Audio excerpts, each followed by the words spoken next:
A través de RCR presentamos Radar Económico. Gracias a el Instituto Peruano de Economía, IPE.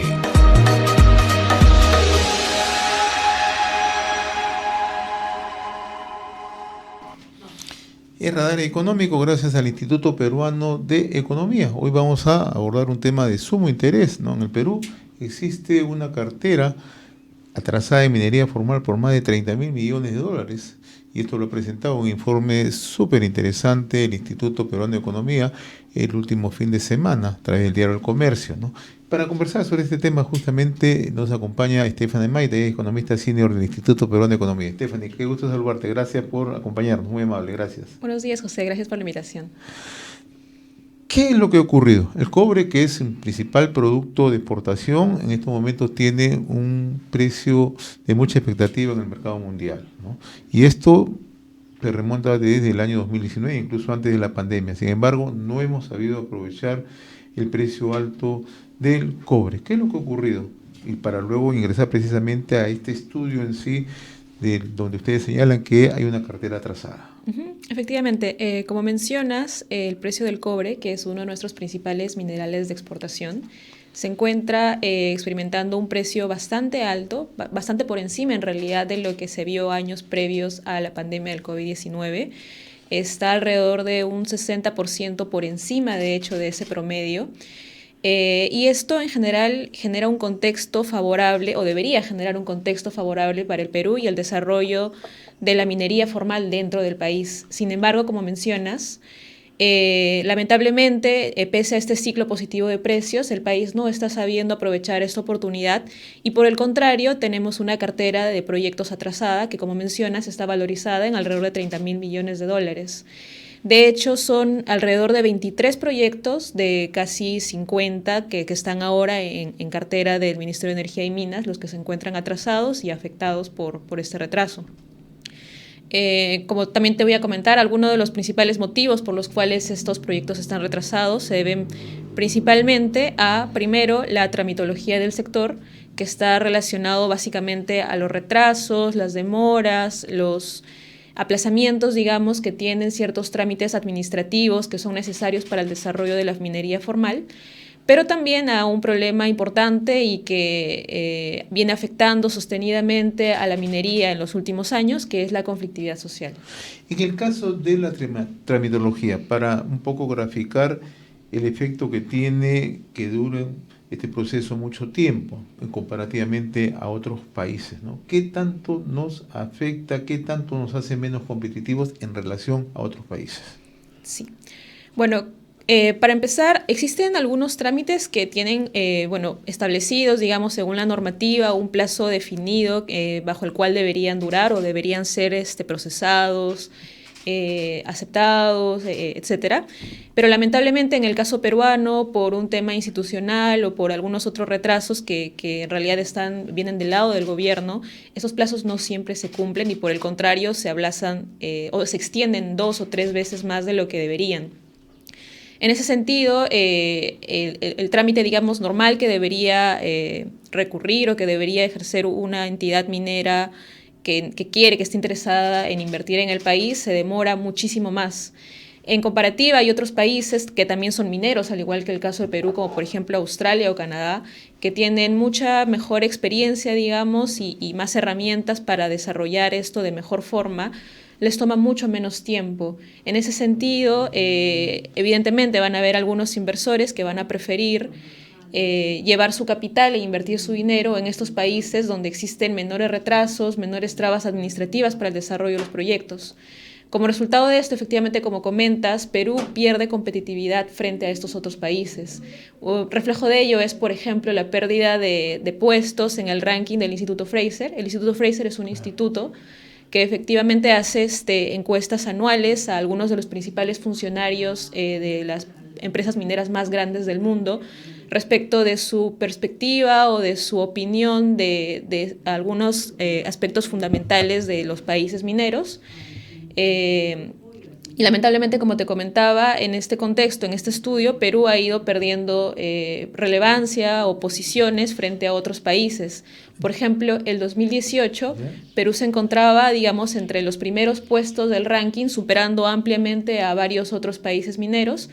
Pero lamentablemente al 2023, que es el año pasado, cuando el Instituto Fraser presentó la actualización de su estudio, lamentablemente Perú se encontraba entre los últimos, ¿no? Entonces, esto en general envía un mensaje negativo hacia otros inversores extranjeros porque da cuenta de que el país está, digamos, es menos atractivo para la inversión, ¿no? Es un primer tema, el tema de la tramitología, pero también el otro factor que ha influenciado es el tema de la conflictividad social que se ha registrado en los últimos años. Si bien ha amainado en estos últimos años, por lo menos este último año, pero en 3, 4 años atrás era una constante la conflictividad social en el país.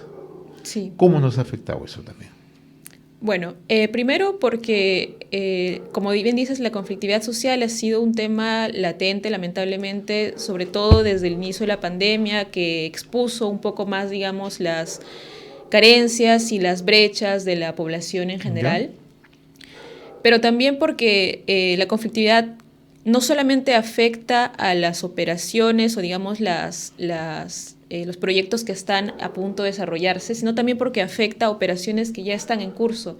Y esto está básicamente relacionado al hecho de que, lamentablemente, el gobierno en general y sobre todo los gobiernos subnacionales no saben traducir de forma efectiva los recursos que genera el sector y que son transferidos a estas autoridades en beneficios concretos para las poblaciones. Por ejemplo, nosotros encontramos que en Arequipa, de alrededor de 1.200 millones de soles que se les transfirió por concepto de canon y regalías el año pasado, en promedio las autoridades subnacionales ejecutaron solamente alrededor del 70%. E incluso hubieron varias municipalidades distritales o provinciales que ejecutaron incluso menos del 50%. Entonces, por un lado, tenemos autoridades que reciben recursos o una cantidad de recursos importante que debería ser dirigida al cierre de estas brechas y que lamentablemente no logran ejecutar por completo, pero también tenemos un tema de calidad, porque no solamente es ejecutar el monto que se les transfiere, sino también es saber ejecutarlo adecuadamente, es decir, en proyectos que efectivamente se traduzcan en beneficios para la población, como por ejemplo centros educativos, hospitales, carreteras, etcétera, ¿no? Ahora, ¿por qué es importante reactivar estos proyectos? Tenemos una cartera trazada. ¿Qué efectos podría tener para el país que estos proyectos se echen a andar?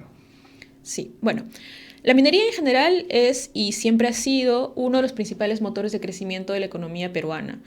Y no solamente porque impulsa el crecimiento per se, es decir, el PBI, la generación de PBI, sino también porque asociado a este mayor crecimiento es también una de las principales, no una de las principales, pero también genera importantes fuentes de empleo, no solamente en el sector minero, sino también en sectores asociados, porque la economía, o la minería, mejor dicho, no mueve solamente el sector, sino también mueve otros sectores. Directos e indirectos. Exactamente, que están alrededor de esa operación, como otras empresas que prestan servicios a minería, etcétera, ¿no? Entonces, en ese sentido, la minería es importante por el lado del crecimiento, el lado del empleo, pero también porque permite contribuye al cierre de otras brechas a través de los recursos que genera, como por ejemplo la reducción de la pobreza. De hecho, en el estudio que nosotros realizamos el año pasado, encontramos que de desarrollarse toda la cartera de proyectos mineros, incluida la cartera trazada, la pobreza podría reducirse hasta en 22 puntos porcentuales, que es un monto no menor. De hecho, en particular, podría mencionarte el caso de 2 regiones que sirven como claro ejemplo del potencial que tiene la minería para esta reducción de la pobreza. Por ejemplo, Cajamarca y Apurímac eran al 2012 2 de las regiones más pobres del país, ¿no? En cambio, en Cajamarca, luego del inicio de las operaciones de las Bambas... Cajamarca, En Apurímac. En Apurímac, las Bambas, sí, claro. Exactamente. Apurímac, luego del desarrollo de las Bambas, lo que se ha visto es una tendencia sostenida a la baja de la pobreza, ¿no? Claro. Entonces Apurímac pasó de ser una de las regiones más pobres del país a ubicarse en el puesto 16, lo cual es un avance importante. Claro. Por el contrario, Cajamarca, pese al potencial minero que tiene, ¿no? Y a que de hecho ahí también hay algunos de los proyectos más grandes en cartera y que están retrasados como Caraconga, la ampliación de Yanacocha, entre otros, no ha sabido aprovechar esta oportunidad y por el contrario su producción minera ha ido cayendo en el tiempo.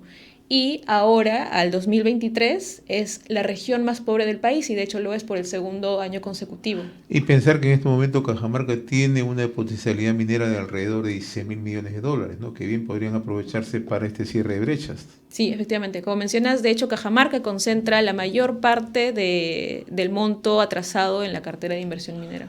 Ahora, el otro tema y que está asociado ya a la realidad, al mismo contexto del día a día, el caso Tía María. ¿Qué puede ocurrir si Tía María se viabiliza, es un proyecto que sale adelante? ¿Cómo contribuye primero para Arequipa, para el país y de qué manera esto puede contribuir a destrabar el resto de proyectos? Sí, bueno. Como te mencionaba, la minería en general, con el potencial que tiene en torno al desarrollo económico y social de la región, sin duda, para la región de Arequipa sería otra fuente importante de recursos. ¿Ya? Viéndolo, digamos, primero por el lado de los tributos que generaría, ¿no? En función de su producción, pero también retrocediendo un poquito en relación al impulso que puede dar a la región en su etapa de inversión, ¿no? Sabemos que el proyecto tiene una inversión de alrededor de 1.400 millones de dólares, no es un monto menor. Tiene el potencial con ello de generar muchos empleos asociados directamente a la construcción de la mina, pero también, como mencionabas, otros empleos indirectos asociados a esta misma, ¿no? Del mismo modo, cuando entre en etapa de operaciones, también generará una cantidad importante de empleos, tanto directos como indirectos. Y posteriormente, en la etapa de operaciones, todo el tema de recaudaciones, ¿no? Aquí lo importante, en todo caso, es, como te mencionaba anteriormente, que las autoridades subnacionales sepan tomar estos recursos que se les transfiere por conceptos de canon, etcétera, y sepan traducirlos en beneficios concretos y tangibles para la población. Bueno, nos están escuchando en varios puntos del territorio nacional. Nosotros llegamos a zonas urbanas, periurbanas y también zonas rurales, ¿no? ¿Cuál ha sido el impacto en la última década de la actividad minera, ¿no? Tú mencionabas la importancia que ha tenido en dos regiones, sustancialmente en Apurímac, sobre la reducción de pobreza y pobreza extrema, pero el impacto en general de la minería, para entenderlo en su conjunto y para ver la importancia que tienen al apalancamiento del desarrollo de un país. Sí. Bueno, la minería en general, en los últimos, digamos, 10, 20 años, ha contribuido de forma importante, como te decía, primero al crecimiento. Pero es también hoy en día una de las principales fuentes de ingresos del Perú. ¿En qué sentido? Un poco más de la mitad de las exportaciones peruanas provienen del sector minero. Es decir, más o menos 3 de cada 5 dólares que ingresan al Perú por concepto de exportaciones son provenientes de minería, ¿no? Eso por un lado. Además, también, como te decía, la actividad minera genera recursos importantes para el fisco peruano, ¿no? En ese sentido, en un contexto de precios altos como en el que estamos viviendo, y de hecho como en el que hemos vivido el año pasado y el año anterior, buena parte de los ingresos del Estado han provenido de este sector. De hecho, en años anteriores, el Perú ha recibido bastante por encima de lo que suele recibir incluso el sector normalmente en promedio, justamente favorecido por este ciclo alto de precios, ¿no? Entonces, en ese sentido, viene nuevamente la relevancia de saber aprovechar este contexto favorable para poder generar más recursos para el país y con ello saber también aprovecharlos más en beneficio de las personas. Por otra parte, la minería también es una fuente importante de empleo, ¿no? Genera alrededor me parece que concentra alrededor del 8% del empleo a nivel nacional, que también es un monto importante, ¿no? Y básicamente en función, alrededor de su actividad genera además otros empleos indirectos, como bien mencionabas.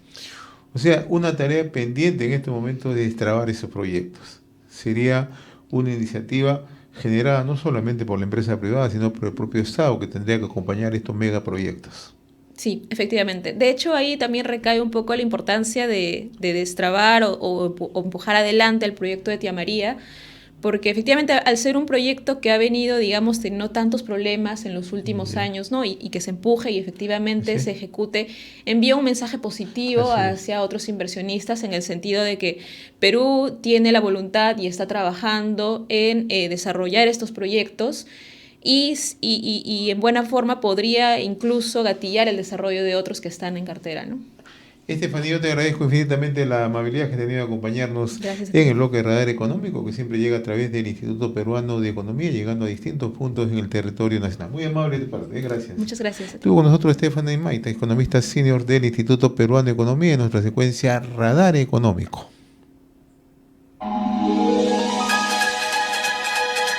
Hemos presentado Radar Económico. Gracias a el Instituto Peruano de Economía, IPE.